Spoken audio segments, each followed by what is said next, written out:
Ebane, amkeni kumekucha. Nikisema kumekucha kwa wale mashabiki wa mpira wa miguu Tanzania mtakuwa mnanielewa. Na hii ni baada ya klabu ya Simba Sports Club kuposti kwamba hawatacheza mchezo wa dabi ya Kariakoo ambao ulitarajiwa kucheza leo hii jioni saa 1, na wao wameamua hivyo kutokana na kwamba kuna baadhi ya vitu havijaenda sawa. Ikiwa inasemekana ni baada ya wao kwenda jioni kufanya mazoezi katika uwanja wa Benjamin Mkapa, lakini kuzuiliwa na wapinzani wao ambao ni Young Africans ambao walitakiwa kucheza nao leo jioni.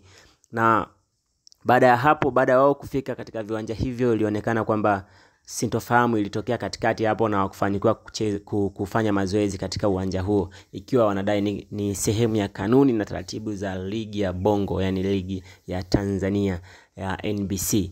Lakini pamoja na hayo, masaa machache baada ya posti hiyo ya Simba, Young Africans pia walijibu na kuposti katika kurasa zao za mitandao ya kijamii kwamba mchezo upo kama kawaida, haujaahirishwa na watacheza pia vile vile. Hawapo tayari kucheza mchezo huo tofauti na siku ya leo tarehe 8 March 2025. Kwa hivyo moto ni mwingi, moto ni mwingi tena na tena, na watu wanaendelea kujiuliza nini kitaendelea. Na niombe tu wavumilivu mpaka pale bodi ya ligi itakapotoa taarifa zaidi kuhusu mchezo huo. Lakini kwenye ukurasa wa ligi kuu Tanzania naona wameposti pale wakiwa wanasema kwamba wakiwa ni kama wana promote mchezo huo, ambapo unaonesha kwamba ni kama kawaida watacheza saa 1 jioni. Kwa maana hiyo hakuna taarifa kamili inaonyesha kwamba mchezo utachezwa, na Yanga wametoa taarifa kwamba watapeleka timu yao na wapo tayari kucheza mchezo huo. Kwa hiyo wanaendelea kualika watu uwanjani.